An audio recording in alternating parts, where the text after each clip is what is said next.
Bharatiya Janata party के अल्पसंख्यक मोर्चा के प्रदेश अध्यक्ष कुंवर बासित अली जी हमारे साथ हैं। बासित जी, सपा सांसद बर्क ने बयान दिया है योग को लेकर, जो मदरसों में योग की तालीम देने की बात कही जा रही है। समाजवादी पार्टी लगातार मुसलमानों को किस तरह से पिछड़ा रखा जाए, उनको अनपढ़ रखा जाए, किस तरह से उनको दुनिया के साथ चलने से रोका जाए, लगातार इसी के लिए कोशिश करती रहती है। जब वो सत्ता में होते हैं तो मुसलमानों की भलाई के लिए कोई काम नहीं करते, केवल लॉलीपॉप देने का काम करते हैं।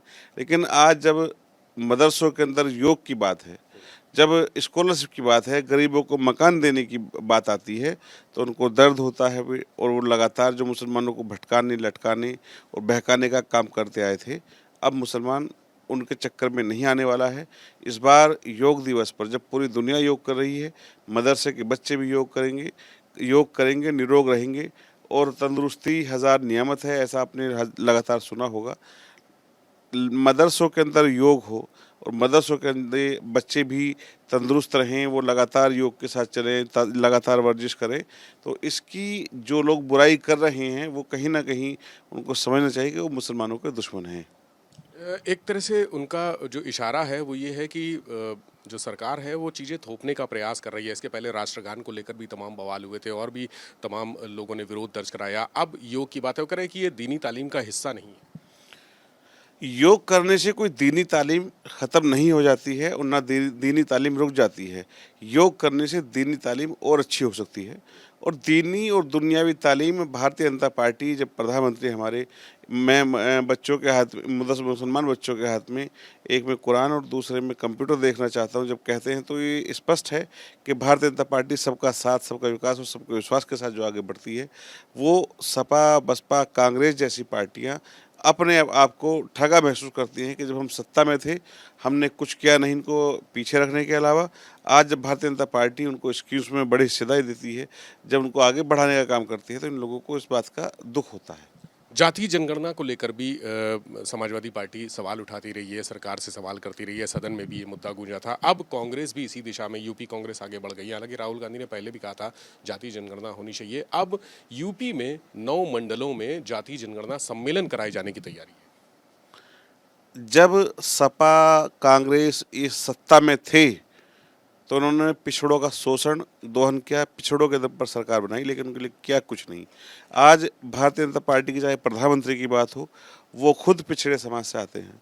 और भारतीय जनता पार्टी जितना पिछड़े वर्ग के लिए किया है, कल्याण, गरीब कल्याण के लिए, जन कल्याण के लिए तमाम पदों पर बिठाया है, लोगों को लाए हैं और उनको प्रतिनिधित्व दिया है। समाजवादी पार्टी केवल एक परिवारवाद, भाई भतीजावाद और एक तुष्टीकरण के राजनीतिक दम पर अब तक सत्ता में रहे। लेकिन भारतीय जनता पार्टी ने सबका साथ, सबका विकास और सबके विश्वास के साथ, और मोदी जी का जो एक विज़न है कि राष्ट्र प्रथम, इसके साथ लगातार पिछड़ों को आगे बढ़ाने का काम केवल भारतीय जनता पार्टी ने किया है।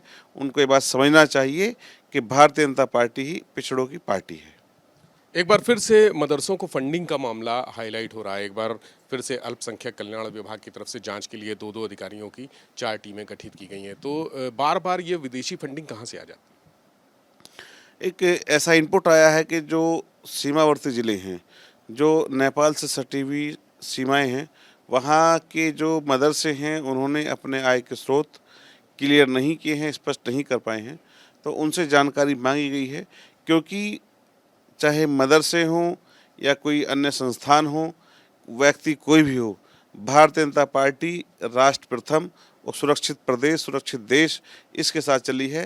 राष्ट्रवाद के साथ, राष्ट्र की नीतियों के साथ और आतंकवाद के साथ कोई समझौता नहीं किया जा सकता।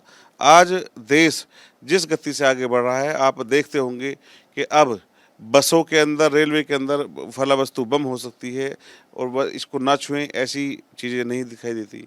आतंकवादी हमले जो पहले लगातार इनकी सरकारों में होते रहे, अब नहीं होते। सरकार ने काम किया है और सरकार राष्ट्र को सुरक्षित रखना चाहती है। इसके लिए जो भी नीतियाँ अपनानी पड़ेंगी वो करेंगे।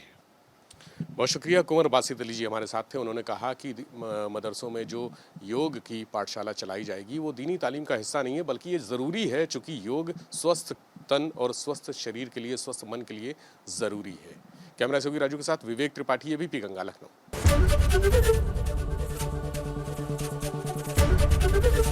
एबीपी गंगा, खबर आपकी, जुबान आपकी।